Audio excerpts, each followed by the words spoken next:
Hi, I'm Landon, Engineering Manager here at Winston Instruments. We're a US-based company dedicated to developing high-quality automotive technology that helps the driver bring modern functionality to their vehicle, simply and reliably. If you own a 2014 to 2017 Jeep Grand Cherokee, you're in the right place. The Apple CarPlay system you purchased was designed specifically for your vehicle. And in this video, we'll walk you through exactly how to install it, step by step. Our Apple CarPlay system will deliver the full Apple experience inside your vehicle. Once installed, you'll have access to turn-by-turn navigation using Google Maps or Apple Maps, Siri voice commands for hands-free calls and messaging, access to apps like Spotify, Apple Music, or podcasts, real-time traffic, weather, and calendar integration. Everything you need for a clean, factory-style installation is included in your kit. No dealer programming or custom wiring required. We designed this system to be DIY friendly. And the goal of this video is to make the process as simple and straightforward as possible. To walk you through the full installation, I'm going to hand it over to Aaron, one of our lead technicians here at Winston Instruments. Let's get started. Hi guys, I'm Aaron, a lead technician here at Winston Instruments, and I'll be walking through the process of installation for Apple CarPlay and Android Auto for the 2014 to 2017 Jeep Grand Cherokee models. Before we get started, you need a few tools. Those tools include a 7, 10, and 13 millimeter socket wrench, as well as a T8 and T10 torque screwdriver. With that said, let's get started. First thing we're going to do is power on the vehicle, switch the car into neutral, push in your parking brake, and then turn the vehicle off. Our next step is going to be disconnecting the battery. In the 2017 Jeep Grand Cherokee, that battery will be located behind the front passenger seat. So the first thing we're going to do is pull that passenger seat all the way forward to make access much easier. Now that we're behind the front passenger seat, we can locate the battery under the shell here. Just simply pop this up and you'll find the negative terminal for the battery head right here. We're going to take our 10 millimeter socket wrench and we're going to loosen this nut right here. Once you can see that it's fully loose, you can now take this cable, just simply lift up and place this off to the side. After you've removed the negative battery terminal, in some models, you might also have to remove the terminal from the auxiliary battery. This can be done with a 13 millimeter socket wrench. Once loosened, take the nut and remove with your fingers. Then, take the terminal and place this aside. The next step is to remove the center console trim piece. It's recommended to use a towel to cover your other trim as to avoid scratches. The first step will be to open this compartment, place your fingers under the trim piece, and firmly but gently remove the trim piece.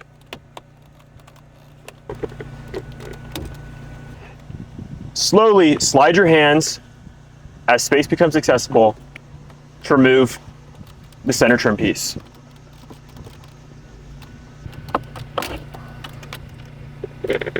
Remove it and disconnect the wiring harness from the back. Then place this off to the side. Once the cover is removed, you'll now have access to the 4 screws located around the display. Take a 7 millimeter socket wrench and remove the 4 screws.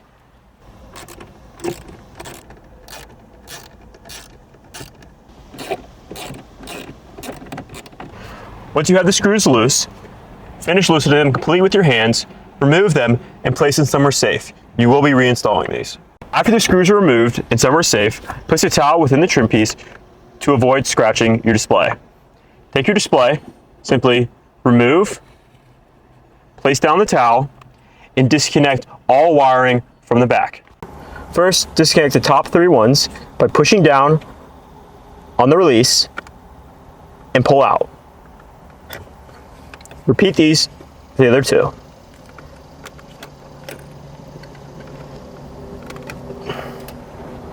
Now for the bigger wiring harness, simply press on the button. This will release and pull out. And finally, for your last cable, pull down on the cable release. For our next step, we'll take the display and head inside for additional wiring. Now that we are inside, we have placed microfiber towels down as to not to scratch the display. For this next step, we will be removing each of these screws located at 4 corners of the back of the display. To do this, we'll be using a T10 Torx screwdriver.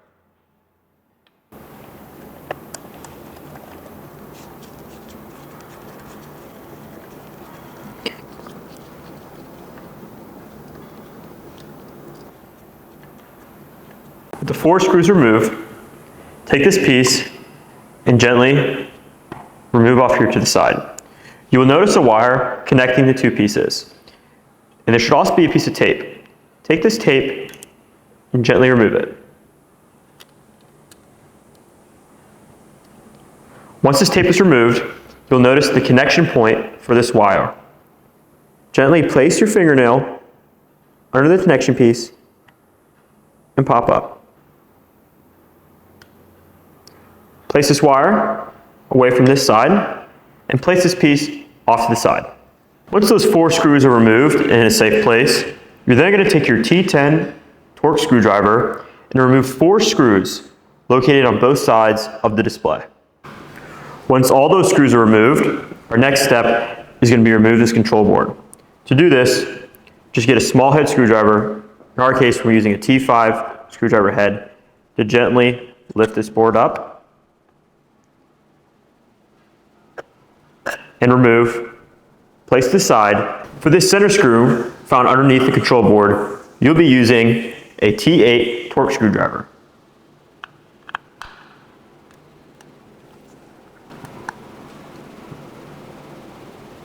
Place the screw to the side. You'll be using it for the reinstall. For this next step, you want to be very careful when removing this backing as not to damage the cables below.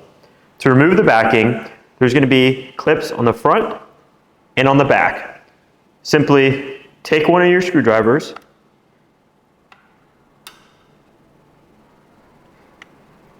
release the clips holding down, and pull up.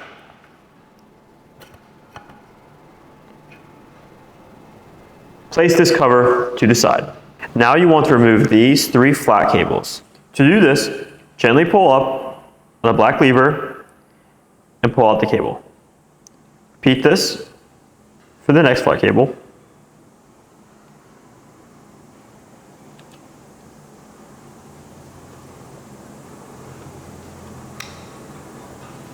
And for the last one, you're going to want to pull up on the metallic lever on the back end of it and gently maneuver the cable out. Once all 3 are removed, take this board and gently place it on your soft surface, making sure all of the flat cables are exposed. Take your Winston instrument circuit board, including your kit, and place it here. Now, take your factory flat cable, place it into the Winston instrument circuit board, like this. Once securely in, pull down the black lever, securing the cable. For the second flat cable, release the fastener from the circuit board, slide your flat cable completely in, and then once it's completely in, clamp it shut.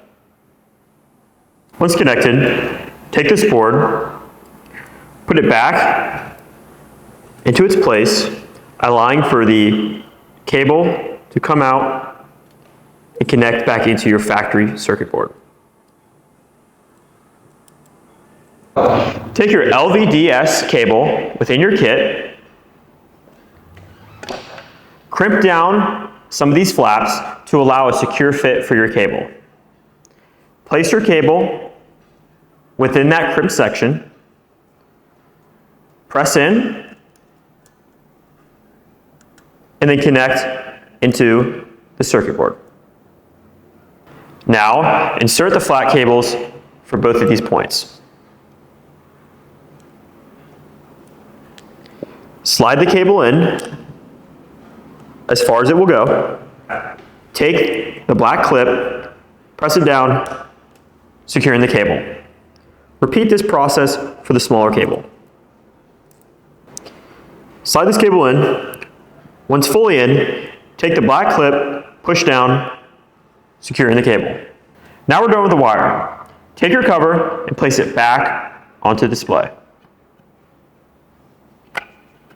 When placing this cover back on, make sure it clicks in so that it's fully secured. Reinstall the center screw with the T8 screwdriver.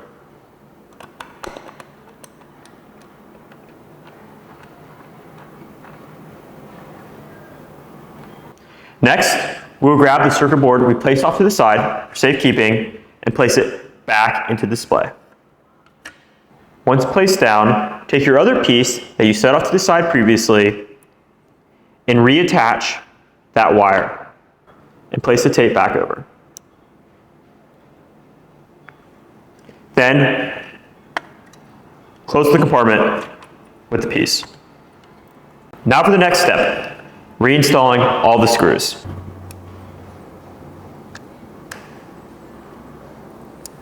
With this all put back together, we're ready to go back outside and put it back in the vehicle. Within your Winston Instruments kit, you have a main power cable. Looks like this. Take this end and place it into this receiver.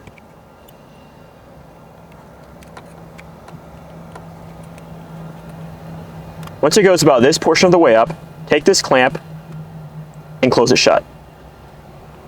Also in your kit, you get a cable that looks like this. This will supply the power to the Winston Instruments Apple CarPlay box. Take this end, the gray connector piece, take this cable and securely place it into the main power cable. Next, locate your aux cable and place it into the audio in port. Take your Winston Instruments Apple CarPlay unit and your power cable and firmly insert into the port. Take the LVDS wire that we previously installed into the display. We are going to fit that into this green port on the unit. Take your Wi-Fi antenna and screw it into the Wi-Fi port here.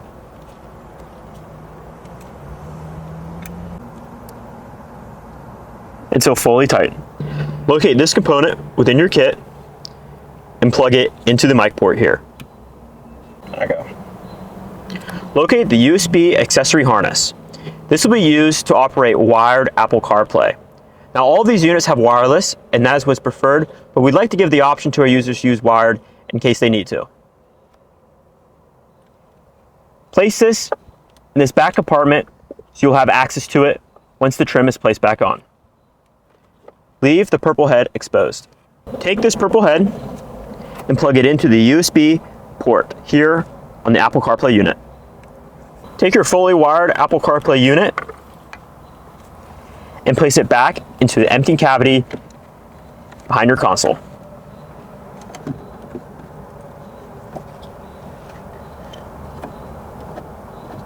When placing the Apple CarPlay unit back in the cavity, make sure you're mindful of the wires.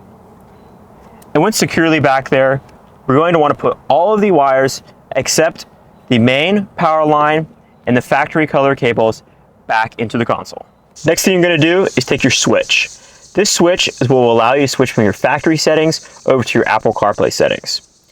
What we're going to do is we're going to feed it down into this compartment just like we did the USB port. Then we'll take this fitting and put it into the prong plug here that's adjacent to the audio in port.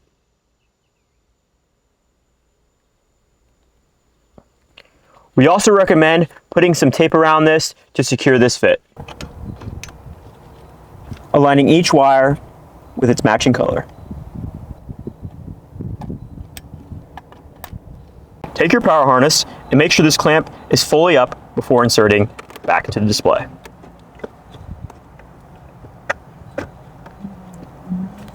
Once secure, we have closed the clamp to fully secure the power harness. Once all the wires are connected and tucked away, take your display, place it back in. Now take those screws you set aside, place them back into their corners here, and use a 7mm socket wrench to tighten them.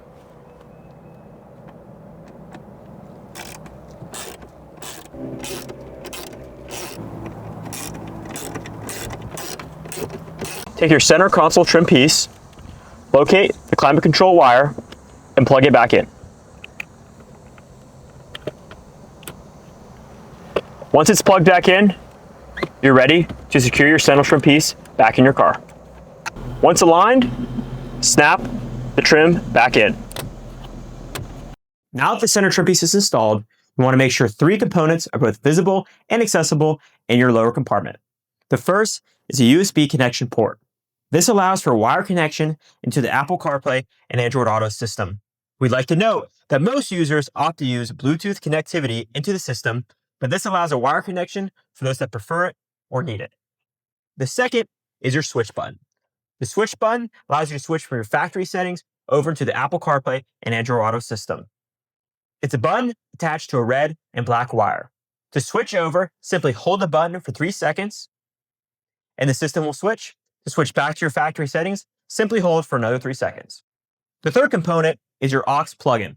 This plugs into your aux port down the lower compartment.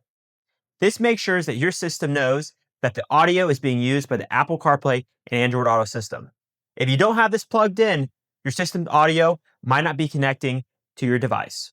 We'd also like to note that some Jeep models allow for a more seamless transition via a button located on the back left-hand side of your steering wheel. Simply press that button and your system will switch into the Apple CarPlay and Android Auto system. To switch back, simply press that button. For our last step, reconnect the battery cable for both the auxiliary and the main. We take pride in designing and supporting our systems right here in the US, and our team is always available if you have questions or need help during the install.